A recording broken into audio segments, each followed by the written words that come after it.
सुप्रभात छात्राओं, मेरे इस वीडियो में आप सबका हार्दिक स्वागत है।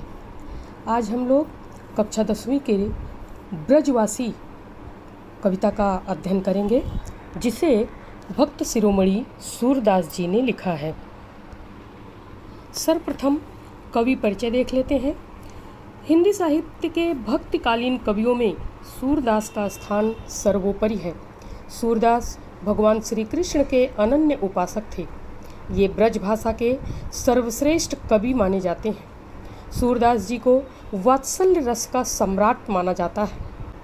साथ ही साथ श्रृंगार और शांत रसों का भी बड़ा ही सुंदर वर्णन किया है। हिंदी साहित्य के आकाश में महाकवि सूरदास की ख्याति सूर्य की तरह है। इनके बारे में एक दोहा बहुत प्रचलित है। सूर सूर तुलसी शशि उडगन केशव दास, अब के कवि खगोत सम जहाँ तहाँ करत प्रकाश। सूरदास जी के जन्म के बारे में कहा जाता है 1478 में रुनकता नामक गांव में हुआ था। यह गांव मथुरा आगरा मार्ग के किनारे स्थित है। कुछ विद्वानों का मत है कि सूर का जन्म सीही नामक ग्राम में एक निर्धन सारस्वत ब्राह्मण परिवार में हुआ। भक्त सूरदास के इन पदों में उस समय का वर्णन किया है जब श्री कृष्ण गोकुल से मथुरा चले गए थे। गोकुलवासी कृष्ण वियोग से व्यथित हैं, तो प्रथम 3 पदों में उनकी माता यशोदा एवं गोपियों का श्री कृष्ण के प्रति प्रेम एवं उनकी अनुपस्थिति में उनके दुख को दर्शाया गया है। तो आइए पहले पद पर नजर डालते हैं। जसोदा बार बार यो भासै, है कोउ ब्रज हितु हमारो, चलत गोपाल नहीं राखे। कहा काज मेरे छगन मगन को, नृप मधुपुरी बुलायो, सुफलक सुत मेरे प्राण हरण को, काल रूप है आयो। ये उस समय का वर्णन है जब कंस के बुलावे पर कंस ने अक्रूर जी को भेजा है कि कृष्ण को मथुरा लेकर आइए। तो उस समय यशोदा जी बार बार यो भाषे ये कहती हैं कि ब्रज में कोई भी मेरा हितैषी है जो जाते हुए मेरे कृष्ण को रोक ले। कहा काज मेरे छगन मुगन को, नृप मधुपुरी बुलायो। नृप का मतलब राजा कंस ने मेरे बेटे को किस काम से मथुरा बुलाया है। छगन मगन मतलब अर्थात मेरे पुत्र को, जैसे माताएं अपने पुत्र को दुलार में प्यार में कुछ कुछ कहती हैं, तो ऐसे ही यशोदा भी कह रही हैं कि मेरे बेटे को मथुरा किस काम के लिए बुलाया हुआ है। मधुपुरी का मतलब मथुरा। सुफलक सुत मेरे प्राण हरण को, काल रूप है आयो। सुफलक सुत कृष्ण को मथुरा ले जाने के लिए यह अक्रूर, सुफलक सुत अक्रूर जी के लिए आया हुआ है कि अक्रूर जी जो हैं वो काल का रूप धारण करके आए हुए हैं और मेरे पुत्र को ले जा रहे हैं। खुदा बरु यह गोधन हरो, कंस सब मोहि बंद ले मेलो। भले ही कंस मेरे पास की गायें हाथी सभी धन मेरा ले ले। गोधन गाय कंस सब कुछ ले ले, मुझे बंदी बना ले, वो मुझे बंदी बना ले, लेकिन मेरे बेटे को न ले जाए। इतने सुख कमल नयन मेरी अखियन आगे खेलो। बस सब कुछ मेरा ले लो, लेकिन इतना सुख मुझे दे दो कि कमल के समान नेत्रों वाले सुंदर कृष्ण जो हैं वो मेरे नैनों के सामने ही रहें। अखियन आगे खेलो, अखियन मतलब नैनों के सामने मेरे खेलते रहें। बासर बदन बिलोकत जीवो, निस निज अंकम लाऊ। अब आगे कहती हैं कि मैं दिन भर, बासर का मतलब दिन भर उनके मुखमंडल को, उनके बदन को देखती रहूं और निस निज अंकम लाऊं, और उन्हें रात में अपनी गोद में चिपका कर सो सकूं। अपने अंक में, अंक का मतलब गोद में ले सकूं। तेहि बिछुरत जो जियो कर्म बस, तो हंसी काहि बुलाऊं। यदि कृष्ण के मथुरा जाने से, ये अपने मन में वो कह रही हैं कि यदि मैं कृष्ण के मथुरा जाने के बाद दुर्भाग्यवश जीवित भी रहूं, ते ही बिछुरत जो जियो कर्म बस, अगर दुर्भाग्यवश मैं जीवित रह जाती हूँ तो मैं हंसकर किसे बुलाऊंगी। कि उनको लग रहा है कि कृष्ण के जाने के बाद मैं जीवित नहीं बचूंगी, लेकिन अगर दुर्भाग्यवश मैं जीवित बच जाती हूँ तो मैं हंसकर किसे बुलाऊंगी। कमल नयन गुण टेरत टेरत दुखित नंदजू की रानी, नंदजू अर्थात नंद की पत्नी यशोदा। सूरदास जी कहते हैं कि इस तरह कमल के समान सुंदर नेत्रों वाले कृष्ण के गुणों का गान करते करते नंद जी की पत्नी महारानी माता यशोदा अत्यंत दुखित हो गई हैं, दुखी हो गई। सूरदास जी कहते हैं कि उस माँ के दुख का वर्णन मैं नहीं कर सकता हूँ। अगले पद में सूरदास जी कहते हैं कि उद्धव जब गोकुल से लौटकर मथुरा जाते हैं तब वे कृष्ण को ब्रज का समाचार बताते हैं। मथुरा में श्री कृष्ण को गोकुल निवासियों, वहाँ के पशु पक्षियों और प्रकृति को उनके प्रति प्रेम विरह का कष्ट कैसे है वो सुनाते हैं।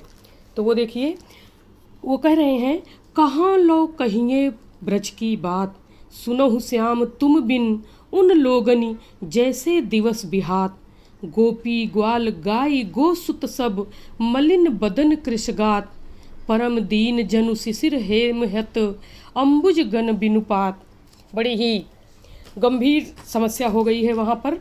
कह रहे हैं कि हे कृष्ण, ब्रज के लोगों की स्थिति का वर्णन मैं कहाँ तक करूँ। सुनो श्याम, सुनिए कृष्ण, सुनिए, तुम बिन उन लोगनी जैसे दिवस बिहात, तुम्हारे बिना, आपके बिना ब्रज के लोगों के दिन रात बिल्कुल बीत नहीं रहे हैं, दिन रात बिताना मुश्किल हो गया है। गोपी ग्वाल गाय गोसुत सब मलिन बदन कृषगात, वहाँ की गोपियाँ, ग्वाल बाल, गाय, गाय के बछड़े सभी इतने दुर्बल हो गए हैं और बिल्कुल मलिन दिखाई पड़ रहे हैं, बिल्कुल खुश नहीं हैं। परम दीन जनु शिशिर हेमहत अम्बुज गण बिनुपात। यहाँ देखिए जनु आया हुआ है, संभावना की जा रही है। मनु मानो जनु जानो जहाँ आता है वहाँ उत्प्रेक्षा अलंकार होता है। तो कह रहे हैं कि शिशिर और हेमंत ऋतु में अधिक कमजोर तथा कोमल होने के कारण कमल का पौधा जैसे बिना पत्तों के हो जाता है, उसकी डंडी ही दिखाई पड़ती है। पतझड़ जब आता है तो आप देखते हैं कि पेड़ कैसे वीराने से दिखाई पड़ते हैं, वैसे ही यहाँ के लोग आपके बिना हो गए हैं। जो को आवत देख दूर ते वही पूछत कुशलात। और क्या हो गया है कि मथुरा की तरफ से आने वाले रास्ते में अगर दूर से ही कोई दिखाई दे जाता है तो वे सब उनसे हाल पूछने पहुंच जाते हैं, कि उनसे पूछने लगते हैं कि कैसे हैं कृष्ण, कैसे हैं कृष्ण, का कुछ हाल लाए हो। चलन न देत प्रेम आतुर उर कर चरणनि लपटात। इस मार्ग से जाने वाले पथिकों के पैरों पर वे लिपट जाते हैं, चलने नहीं देते उनको, उनके पैरों पर आतुर होकर लिपट जाते हैं और उनसे आपका हाल पूछना चाहते हैं। पिक चातक बन बसत न पावत वायस बलि नहीं खात। और मीठा बोलने वाला पंछी जैसे पिक, पिक का मतलब कोयल, चातक का मतलब चातक पंछी है, पपीहा जिसको बोलते हैं, और वायस का मतलब कौआ। तो पिक और चातक ये बहुत मीठा बोलते हैं, लेकिन ये जंगल में रह नहीं पाते क्योंकि उनको मधुर चीज़ें, मीठी चीज़ें अब बिल्कुल पसंद नहीं आती। वायस बलि ना खात, और वायस कौआ जो है वो भी किसी प्रकार की बलि को खा नहीं पा रहा है। सूर श्याम संदेशन के डर पथिक न वही मगजात। सूरदास जी कहते हैं कि हे कृष्ण, आपके संदेश पूछने के डर के कारण पथिकों ने ब्रज के जाने वाले मार्ग को ही छोड़ दिया है, उसका त्याग कर दिया है। अब पथिक वहाँ से जाना नहीं चाहते हैं। उद्धव के इस प्रकार की बातों को सुनकर कृष्ण उद्धव से कहते हैं कि उद्धव, मुझे भी तो ब्रज नहीं भूलता है। ये अगले पद में देखते हैं जहाँ प्रसंग बदल गया है। कृष्ण अपने मन की बात उद्धव से कर रहे हैं। ऊधो मोहि ब्रज बिसरत नाही, वृंदावन गोकुल बन उपवन, सघन कुंज की छाही। प्रात समय माता जसुमति, अरु नंद देखि सुख पावत, माखन रोटी दह्यो सजायो, अति हित साथ खवावत। कृष्ण उद्धव जी से कह रहे हैं कि हे उद्धव, मुझे भी ब्रज भूलता नहीं है, ब्रज की हर चीज़ें मुझे सदैव याद रहती है। कृष्ण आगे कहते हैं कि वृंदावन गोकुल वन उपवन, मैं वृंदावन गोकुल के बाग बगीचे वन तथा सघन कुंज की छाही और वहाँ के कुंजों की छाया को मैं बिल्कुल भूल नहीं पाता हूँ। प्रात समय माता जसुमति, अरु नंद देख सुख पावत। अपनी माता यशोदा और नंद बाबा को देखकर मुझे अत्यंत आनंद प्राप्त होता था। अब मैं वह सुख भी नहीं पा रहा हूँ। माखन रोटी दह्यो सजावत, अति हित साथ खवावत। मक्खन रोटी और दही को सजाकर वह भोजन जब मेरे दोस्तों के साथ मुझे कराती थी तो मुझे बहुत अच्छा लगता था, पसंद आता था, अत्यंत हितकारी लगता था। गोपी ग्वाल बाल संग खेलत, सब दिन हंसत सिरात। गोपियों ग्वालों और बच्चों के साथ, ग्वाल बालों के साथ खेलने और हंसने में ही पूरा दिन बीत जाता था और दिन का पता ही नहीं चलता था। सूरदास धनी धनी ब्रजवासी, जिनसो हितु जतुतात।